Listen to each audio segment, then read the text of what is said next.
I see them. You can't fall off. Oh, my. Ma. Oh, go. Jesus. Christ of Nazareth. Je gap. Je baba. Okay, baba, that's.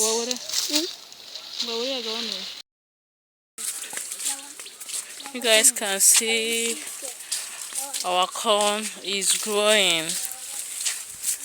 See the benefit of farming. When you come to your farm or your garden, you have joy.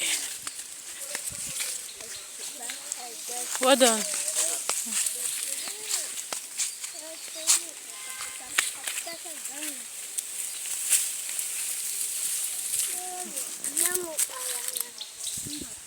It's cassava, cocoyam, and maize. We still call it corn. We also have some vegetables here.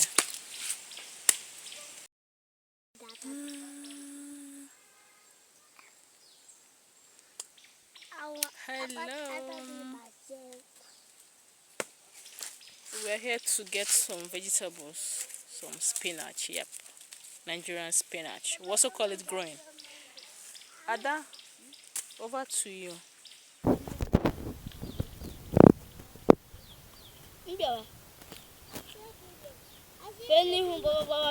Fenihu, baba.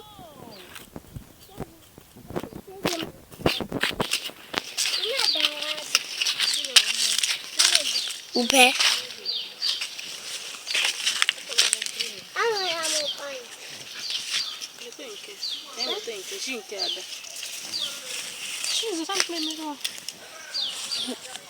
Who is doing? I'm sure I'm going to get. I said to them,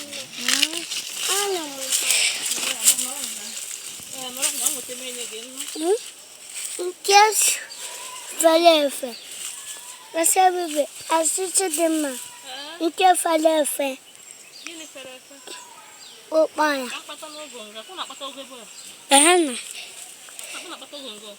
Eh.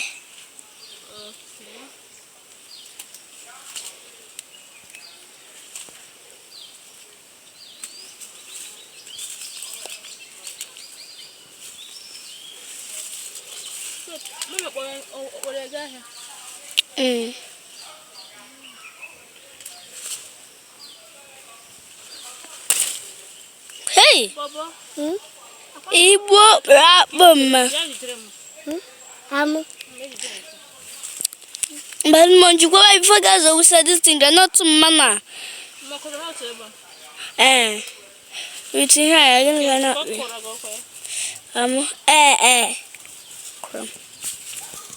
We see this thing. A goosey. That's the goosey. Ma, nama. Nama. I teach me to laugh and batawa.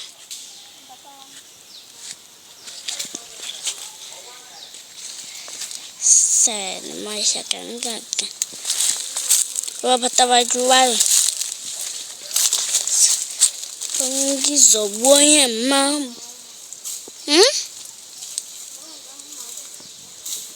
Good. Talk, she's on her. She's on her.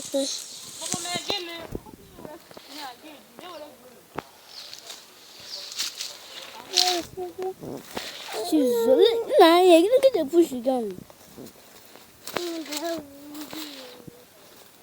Jesus. I touch the ma. Baba, you look with a ma. Oh, go. Jesus. Christ of Nazareth. Je gap. Je baba. Okay, baba, that's.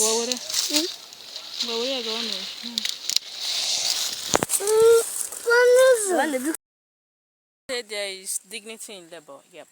coming here to see that our plants is growing gives me so much joy. So let's get pumpkin leaf. Stay there and wait for me. What is in this one? Look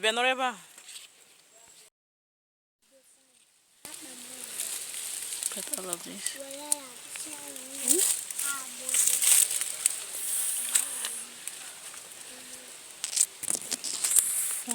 This is okra. We have okra here. I'll just tell you guys, in this part of Nigeria we do maize farming. Yes, plant everything you want in the same place. When each of them matures, you go and pick it, like we're doing now. Good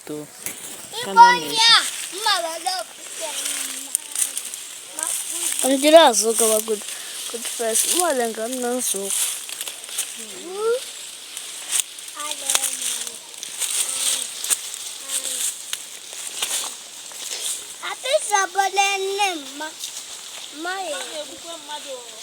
Hey, machamua.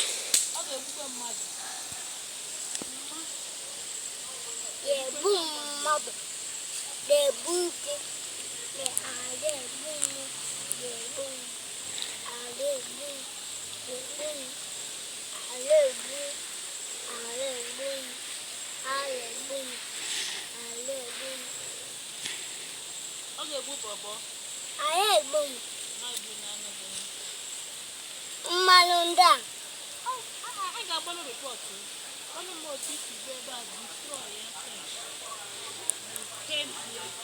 Asla bibe. Achese de ma. Isi ma bia ebe.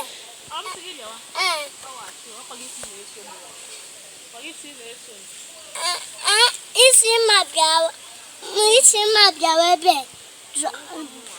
Drabanne Nemandu.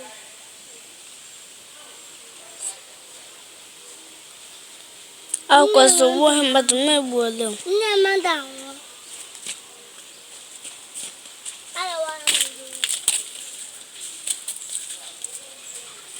Also, Lord, I'm teaching them, man. Oh, you green, man? Yes. Listen, this is the green. Are you stupid? Try. I see them. I see them. I will go. I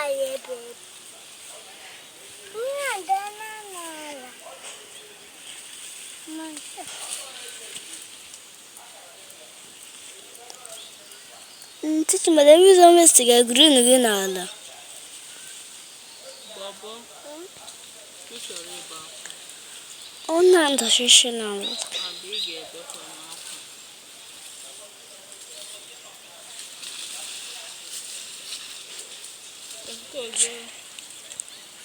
No, yes, yes. I got not to look. We should hear my wife.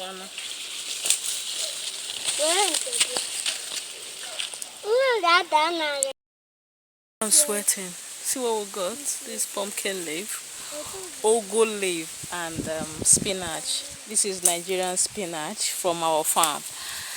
Oh.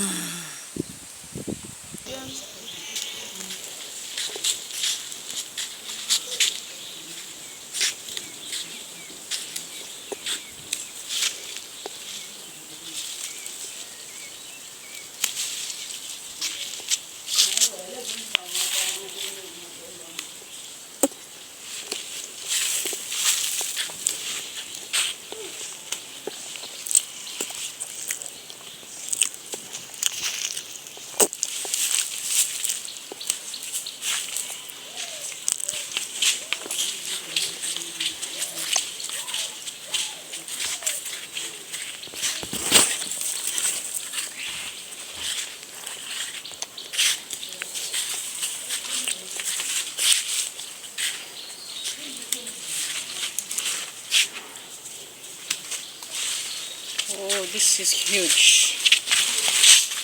Let's